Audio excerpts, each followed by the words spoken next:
Okay, just shall me introduce just a few sentences about Dr. Harold Kerzner. So he is a senior executive director at the International Institute for Learning. He's globally recognized expert on project, program, and portfolio management, total quality management, and strategy.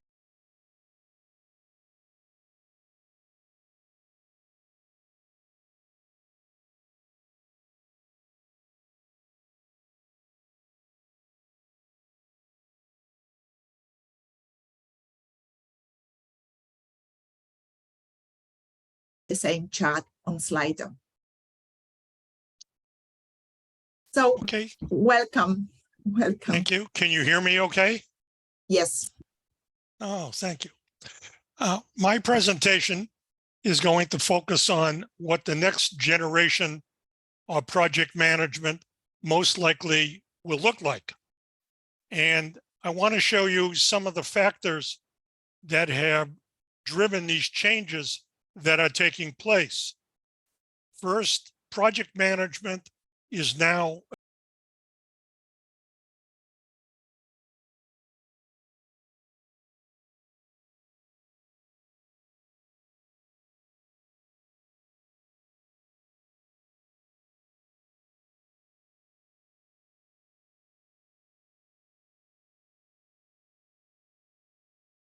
management now makes the list of one of the 4 or 5 most important career paths. Project management is no longer a career path. It's now a strategic competency, a necessity for the future of the company. We're now applying project management to new types of projects.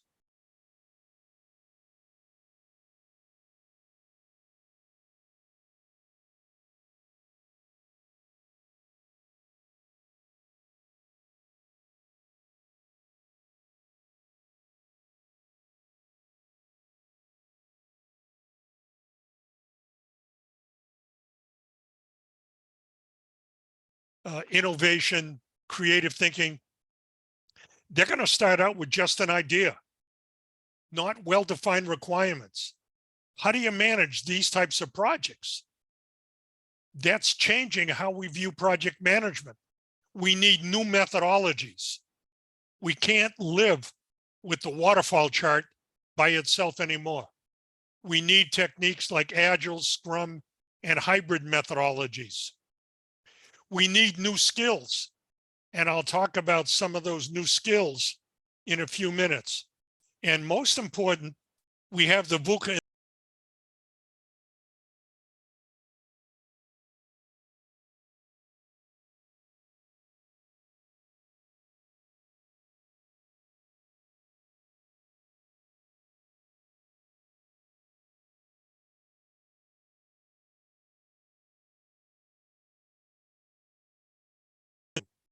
The first one is COVID. What impact did COVID have on project management? Well, let me tell you, it had a very, very serious impact on project management. First, we were placing employees under significantly new levels of stress. Employees had to learn how to communicate effectively.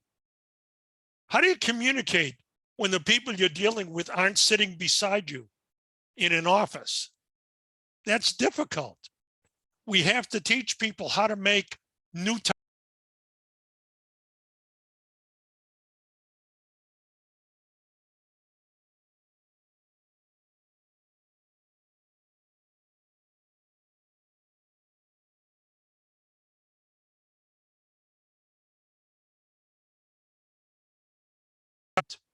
We have to make decisions based upon the information we have available. We don't have time any longer to get all of the information that we would like to have. This is what COVID-19 has created. It's created a real problem in how we manage projects. We can't manage them the traditional way that we have for the past 50 years. Problem solving and decision making are now becoming very complex. When I was a young project manager, whenever we had a problem,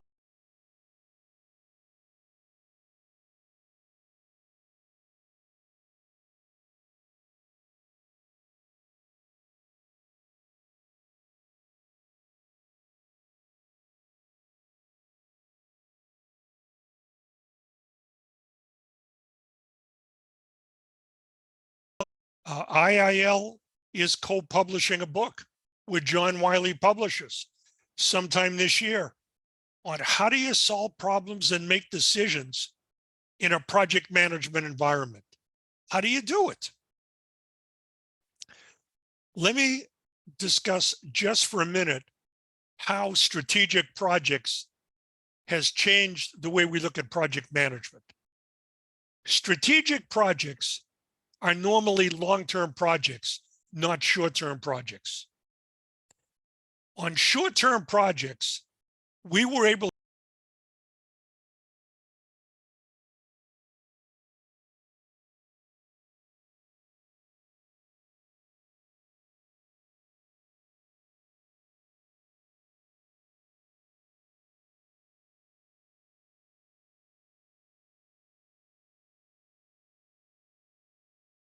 manager, what are you managing?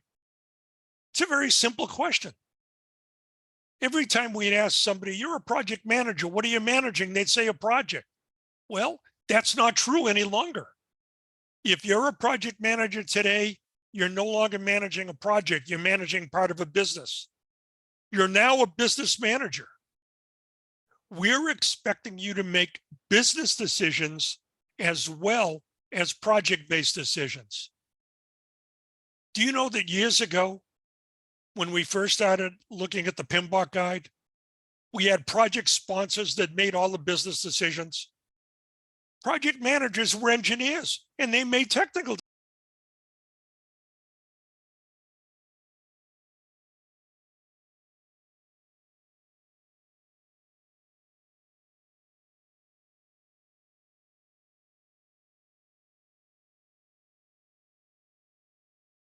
Involved in business decisions. To do that, we're giving you information overload. We're giving you more information than you've had in the past. Ed talked about that a few minutes ago when he talked about artificial intelligence. We're giving you information warehouses. The problem we're facing now is that problem solving and decision making are now becoming a core competency. In addition to teaching people how to create a work breakdown structure, how to manage human relations, we're now teaching people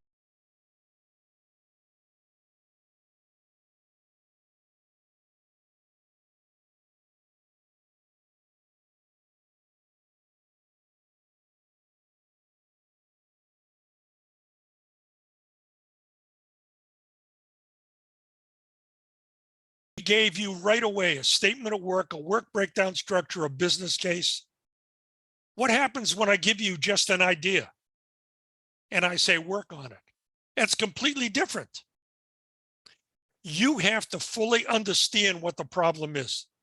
If you don't understand what the problem is, it's going to take a long time to make a decision, and you could most certainly end up making the wrong decisions. We have to teach people how to discover what the real problem is. I'll give you an example in a minute. See the first bullet over here?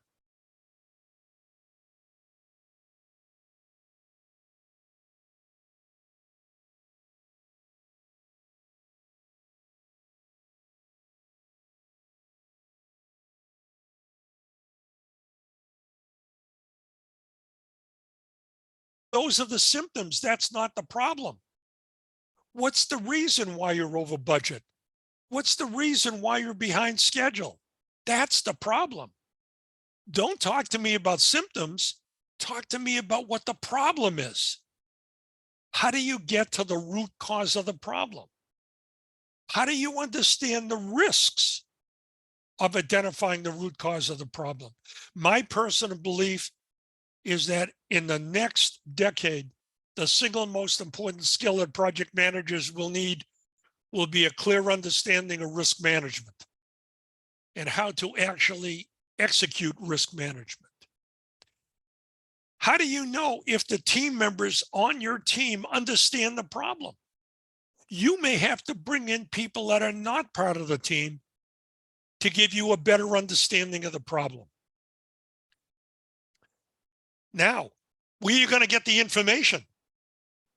We have both primary and secondary information. Primary information is information at your fingertips. The project team has the information. Secondary information is information that you have to dig out, and that's time consuming. Tell me, if you have to make business decisions, where are you going to get information on market share, profitability, how the customer defines value, the customer's history of customer satisfaction? Where are you going to get that information? You're going to have to dig that information out. It's not going to be handed to you by people on the project team. That's probably one of the biggest reasons why we're getting artificial intelligence now. And how do you make decisions? I want you to give up the idea that the only people that will be making decisions will be the people in your project team. That's not true. In order to make business decisions, you may have to bring on board executives, functional managers, stakeholders, people you haven't worked with in the past. And we're finally learning how to do this. Let me ask you a question.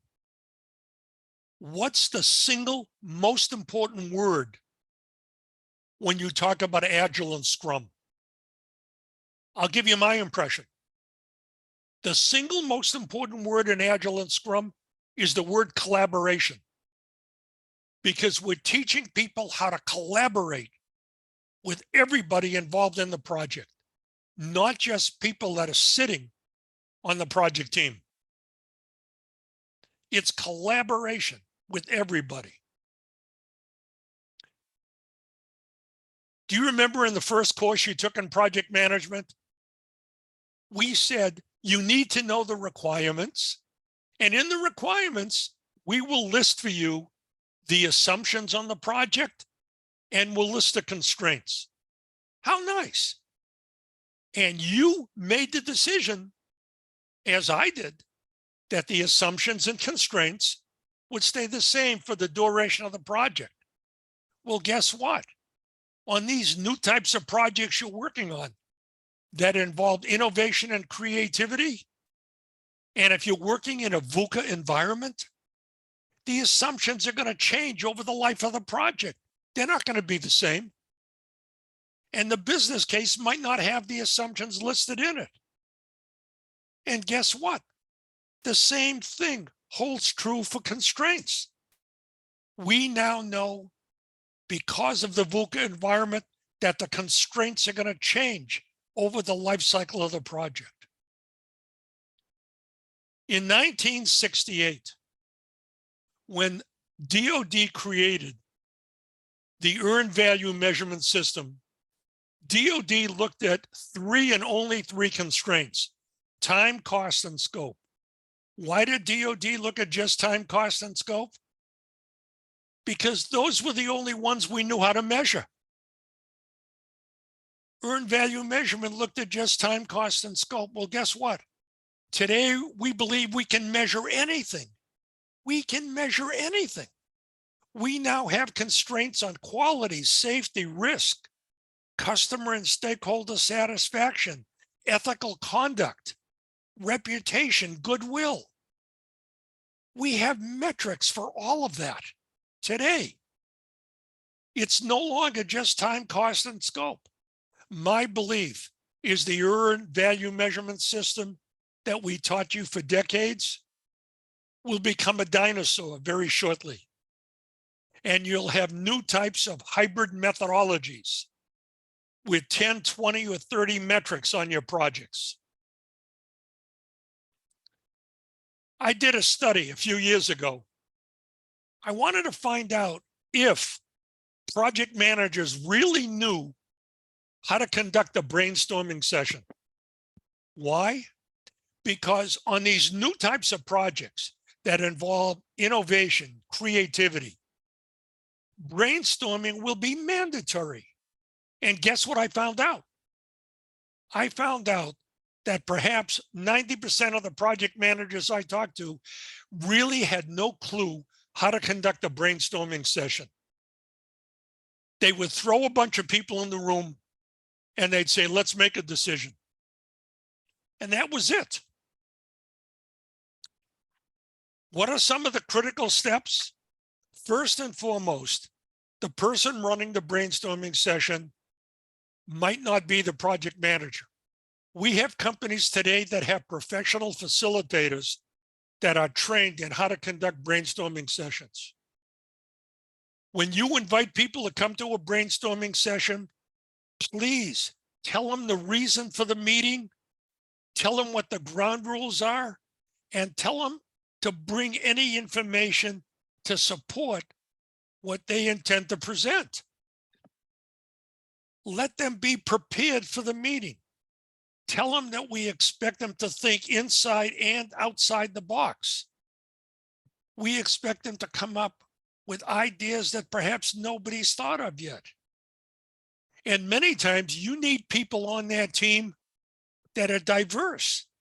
You're going to have to invite people that aren't part of the project team, but they have ideas that they can bring to the project. These are some of the critical steps. Bring supporting information. Tell people as soon as they show up, don't criticize any ideas. Listen, listen, listen. Whoever's running the meeting must know how to combat people that want to take over the meeting. There are always going to be people that want to take over that meeting. Why do brainstorming sessions fail? You don't have a trained facilitator running the brainstorming session. The people that are attending the meeting were never trained in how a brainstorming session should work. We spend too much time on finding a solution, and we spend too little time understanding the problem. The result is we ask people for a solution too quickly, and we don't take into consideration the apprehensions that people feel. The first brainstorming session that I attended when I was a project manager in industry, 90% of the people wouldn't say a word. And then when session was over, I asked my boss, how come 90% of the people aren't saying anything? He said they're afraid. They're afraid that if they say something, they're going to be criticized. So they are showing up just to listen. Unbelievable. I couldn't believe what he told me about brainstorming sessions. Sometimes the brainstorming sessions are too long. Jeff Bezos, who was the CEO of Amazon, they asked him one day, how long are the brainstorming sessions at Amazon? And his answer was, as long as it takes to eat 2 large pizzas. That was his answer. As long as it takes to eat 2 large pizzas. That's the length of time for a brainstorming session. We have a large group and they're not diverse. People are afraid to build on the ideas of others. We allow one person to dominate the discussion. We make premature evaluations and select a solution without thinking it through. When you're managing strategic projects that you'll be working with in the future, brainstorming will become a way of life. You must understand how to manage brainstorming sessions. Today, we're learning how to deal with virtual brainstorming sessions. Participants are under less stress. You can have a much more diverse group. You can work with a larger group. and there's less wasted time. However, there are risks. There are less tools available. It's more difficult to share documentation. People are less likely to ask questions. How do you read body language in a brainstorming session? And people may be multitasking. They could be playing on their cell phone while they're looking at the screen. Hoffman introduced artificial intelligence. I'm going to carry it a little further with you.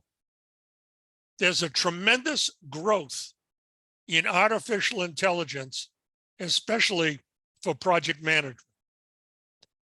For almost 50 years, we relied heavily upon the earned value measurement system. Then companies realized we need information warehouses. Now we have business intelligence systems. Business intelligence systems contain not just information, but tools for decision making. Business intelligence systems will help you make decisions. The traditional tools we had for decision making for decades was just earned value measurement. I had one course as a young project manager when I went into industry. One course, earned value measurement. I was told that's what I had to use on every project I worked on. And the company taught me earned value measurement. But the future decision-making tools, artificial intelligence, the use of big data, analytical statistics, this will become a way of life. This is going to change who's on your team. Because of big data, you will need at least one person on your team that's trained in data science capability. That person will have to understand artificial intelligence, statistical methods, computational intelligence, optimization techniques. At least one person on every project team will have to be trained in this area. Do you know that we have certification programs today in artificial intelligence? I expect PMI by the end of this decade to offer certification in artificial intelligence for project management. That's my expectation. These are some of the benefits that you can expect from big data and artificial intelligence. Better detection of patterns and trends. You can compare your project to other projects anywhere in the world. It will help you identify the root cause of the problem. Better use of what-if scenarios, better trade-offs, better tracking of assumptions and constraints, especially in the VUCA environment, better response to out-of-tolerance conditions, and better decision-making involving resource planning. You see those models on the right? I couldn't believe that I had found all of these models on the internet.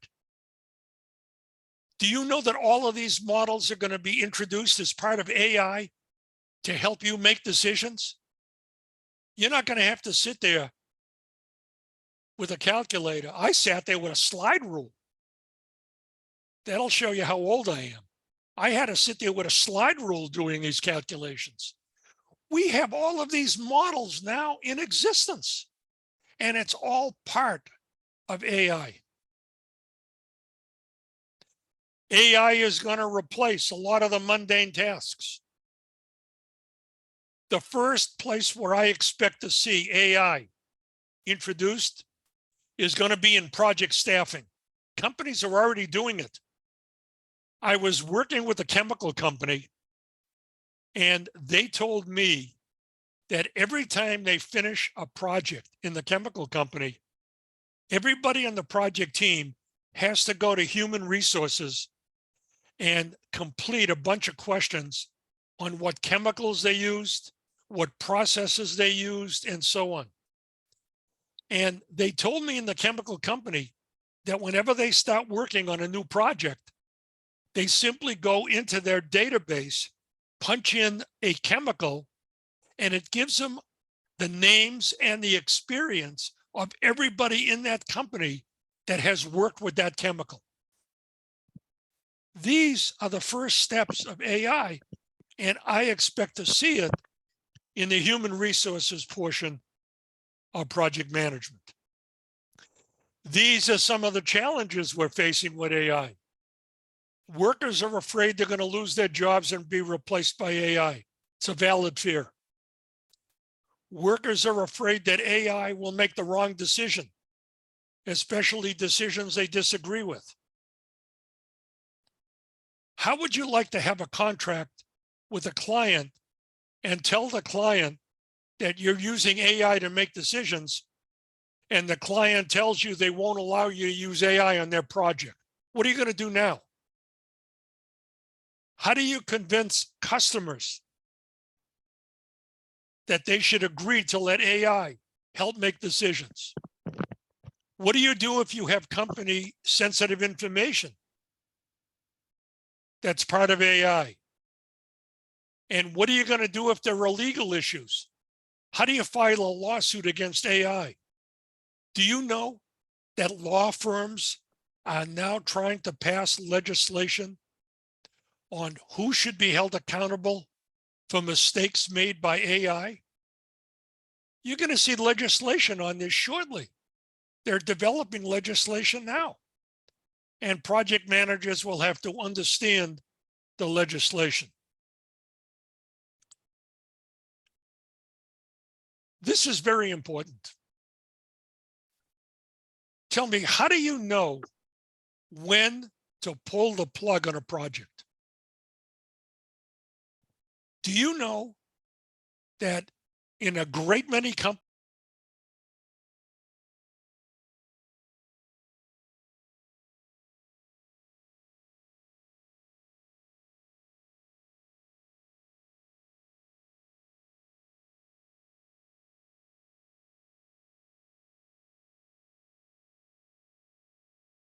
most companies, they have an abundance of projects. So when a project starts to go bad, what do?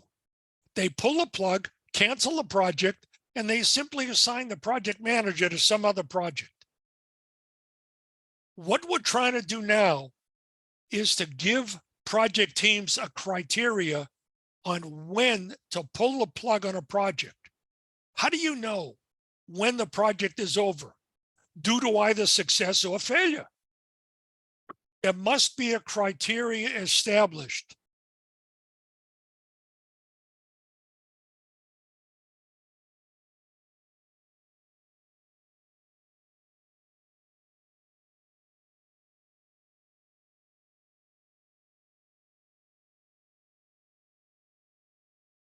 And value, internal rate of return. We also know that the criteria will be short-term and long-term. We'll give you a short-term criteria for success and failure, and we'll also give you a long-term criteria for success and failure. Success isn't bad. Failure is the challenge. How easy or difficult is it to shut down a failing project?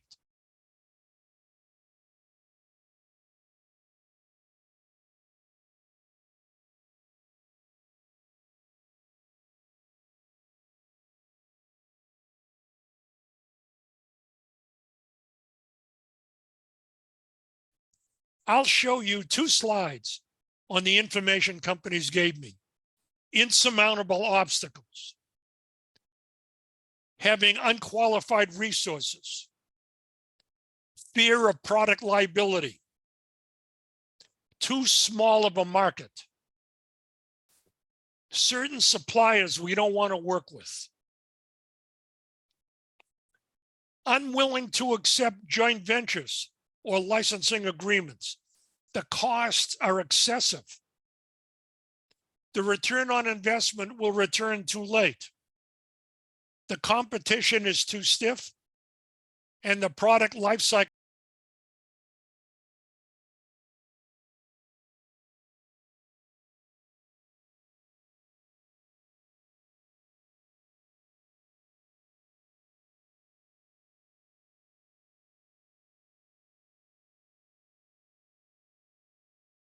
given me on their innovation projects.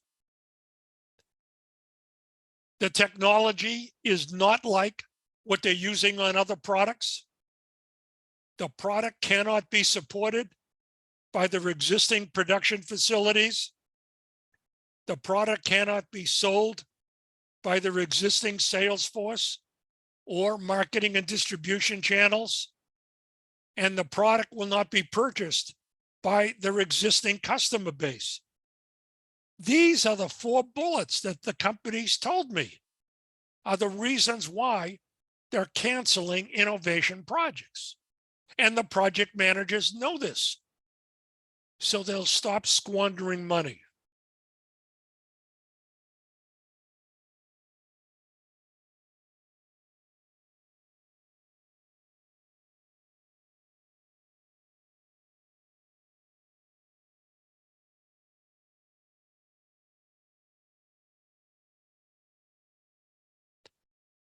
Whenever a project fails, as I mentioned before, what we normally do is to pull a project manager off of the project and we assign him to another project because we have an abundance of projects. That's why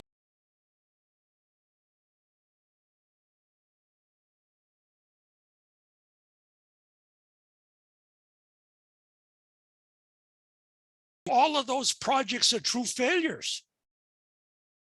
Failure analysis needs to be performed and failure can be turned around. This is what the article showed me. And I applied it to project management and I wholeheartedly believe it. Tell me if your project is failing.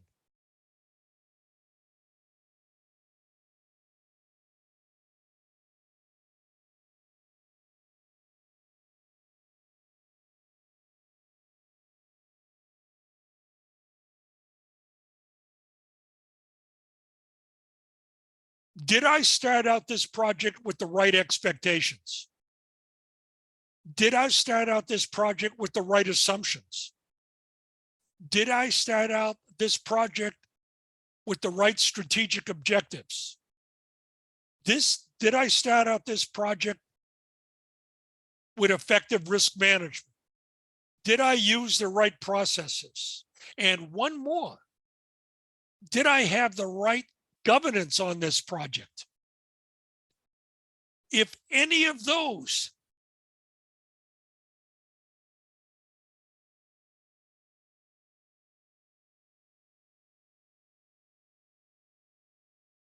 and maybe you can salvage the original expectations or modified expectations. Don't simply pull a plug and let the project be canceled when it was still possible to extract at least some business value from this project. A company in Spain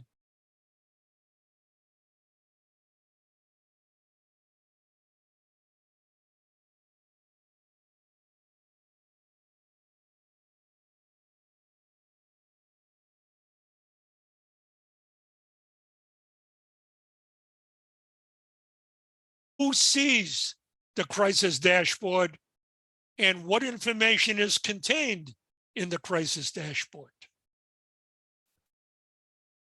I told you a few minutes ago, we're now getting involved in more and more projects. We are now adding to our list of projects that involve business strategy, strategic planning, innovation, R&D, We have no shortage of projects. Executives cannot function as sponsors on all of those projects.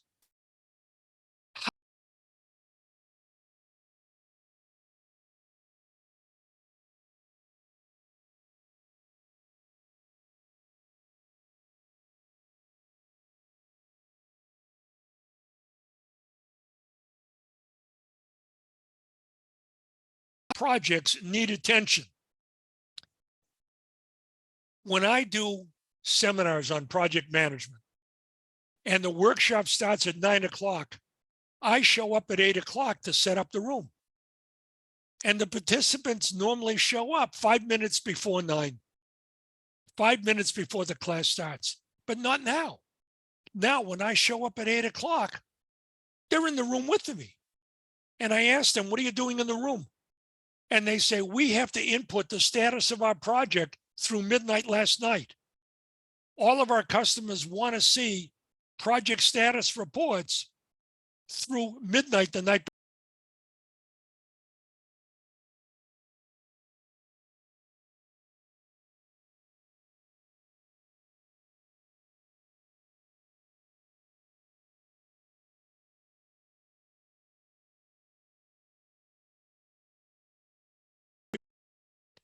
If it looks like the final cost will be between $1 million and plus or minus 5%, that's not a crisis. If management tells me they can live with that tolerance, that's okay. But what if management tells me that anything outside of $1 million plus or minus 5% is a crisis? Then that metric will appear on the executive's crisis dashboard, and the executive knows that's one of the projects they may have to provide support to.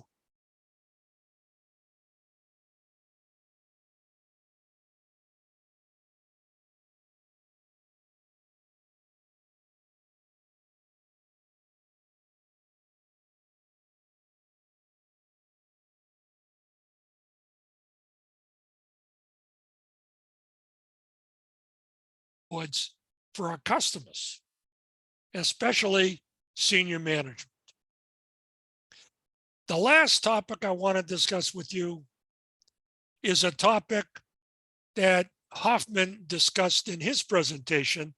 I'm going to carry it a little bit further, and that's the growth of cooperative cultures. Why are cooperative cultures so important? I read a newsletter from Idea Scale, and last December they had an article in it that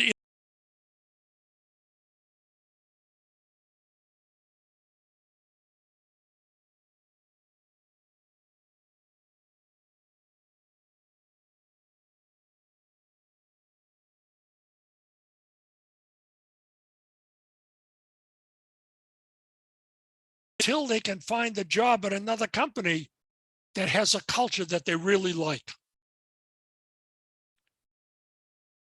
What challenges do workers want?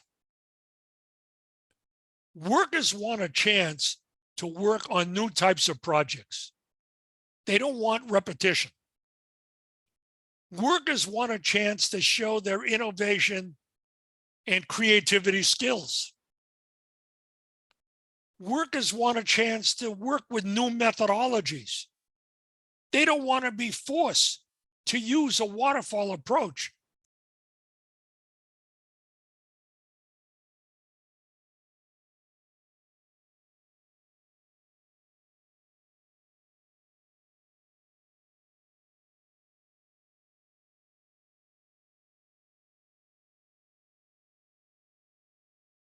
Work on a project where the project manager understands their needs and their expectations.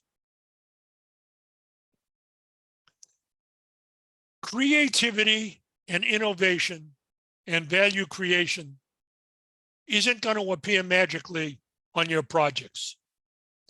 You need a culture on that project where people know that their ideas are appreciated and it's safe for them to say what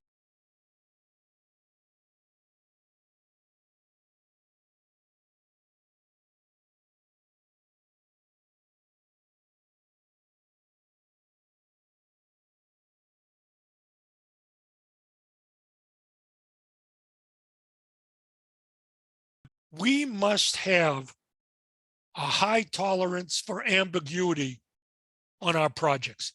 Look, on traditional projects where you have a well-defined statement of work, a well-defined work breakdown structure, well-defined requirements. When you have very, very well-defined requirements, ambiguity is minimized. But on these future projects, you're not going to have well-defined requirements. It may start with an idea. You're going to have ambiguity. You must allow for mistakes. You must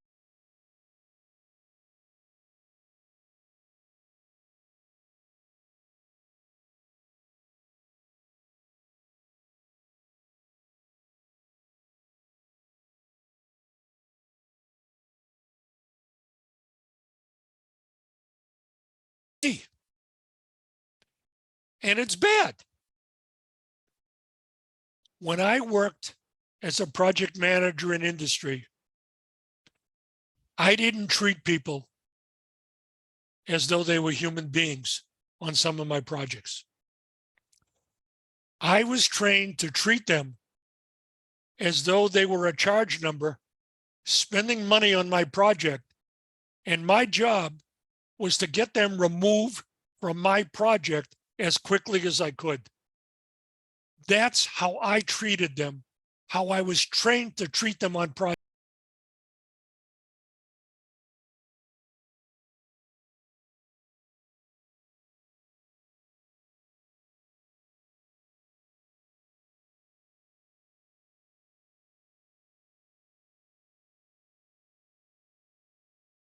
Days or weeks. We measure these projects in months and years. You have to work with these people for a long time. A lot of these people are not working on your project just for a couple of days and only 2 hours a day. They're there for a long time. You have to work with them. We want you at the beginning of each project to sit down with these people and talk to them. Look at the first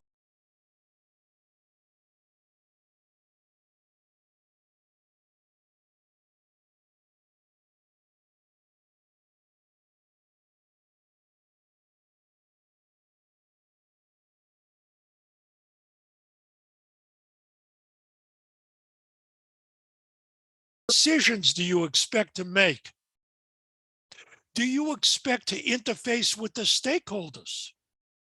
And most important, do you think that this project, if it's successful, or even if it fails, will have an impact on your career goals?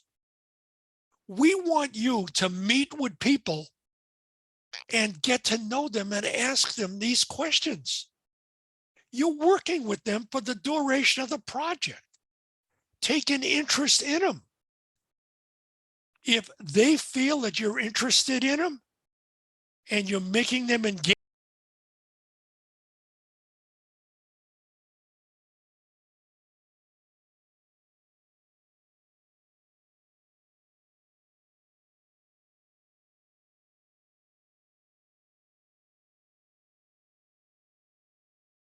cultures today support project management. The question is, how do they support project management? Well, I'm going to show you that. One of the things we taught project managers for decades is we want you to create a cooperative culture on your project where people work with one another, where information flows freely. But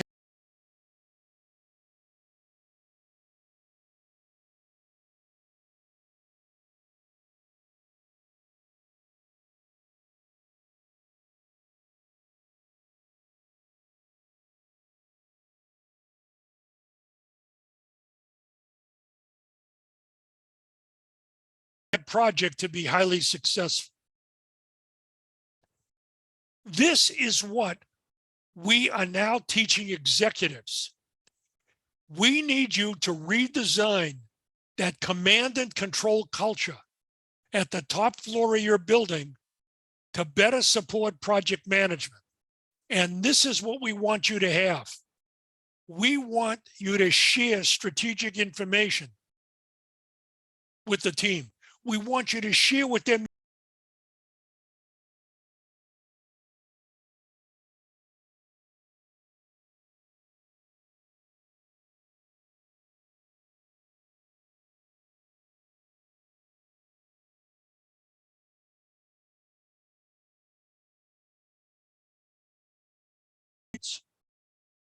they feel free to say what they think.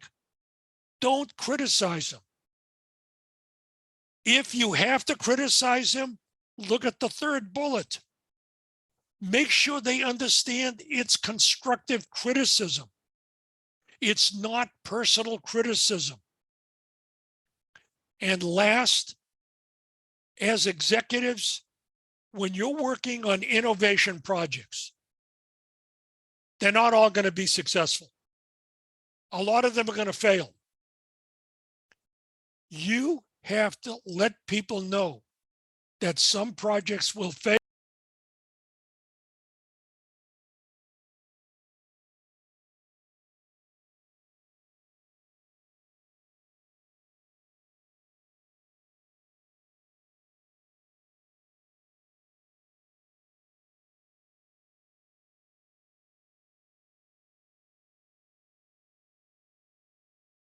Scratch the surface. At this point, I'll open it up to any questions that you may have. Any questions? Thank you very much. I have a question. Okay. Thank you very much for this great presentation. I've learned a lot, and I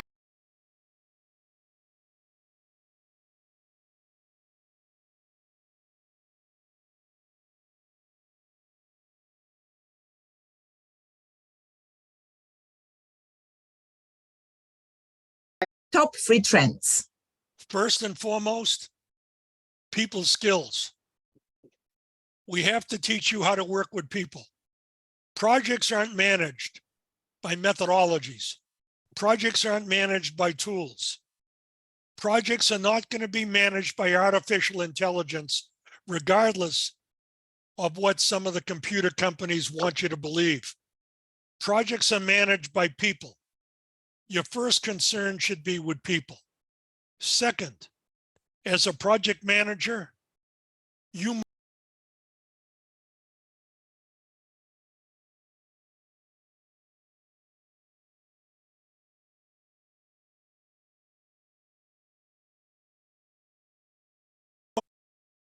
must understand the VUCA environment. You must understand the environment in which your projects take place and the risks associated with it. So what I'm basically stating is people skills, risk management skills, and business skills. That's a good question. I like that. Thank you very much. I wanted to ask the second one about skills, but you've already answered it. So thank you very much.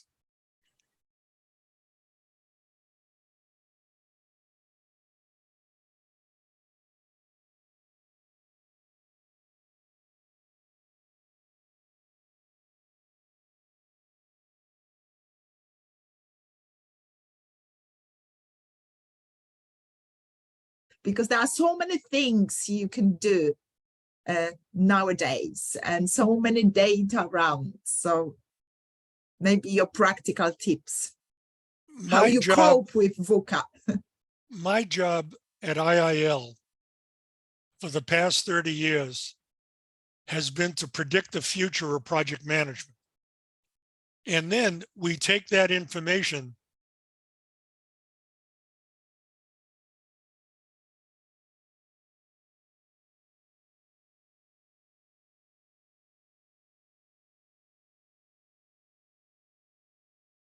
to show them what the future looks like so that they can plan for it correctly. In order for me to do that, I have to be able to extract information on what the future.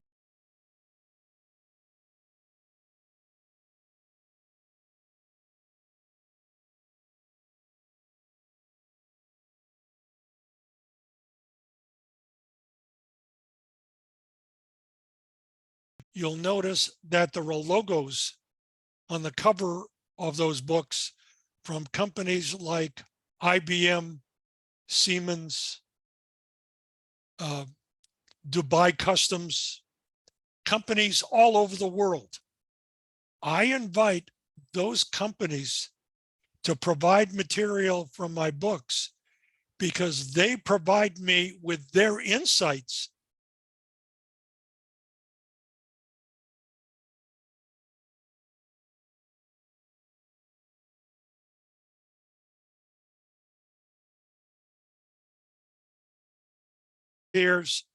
in my books, and IIL and my publisher share it with companies around the world.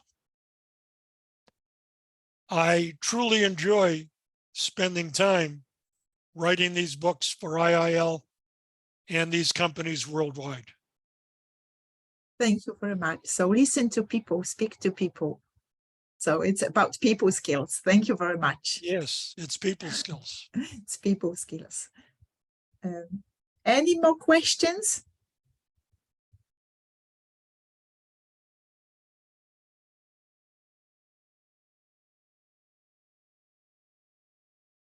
Okay, there are no more questions. So thank you very much, Thank Harold, you for your time and great presentation. So we've got a couple of minutes for next presenter. Thank you.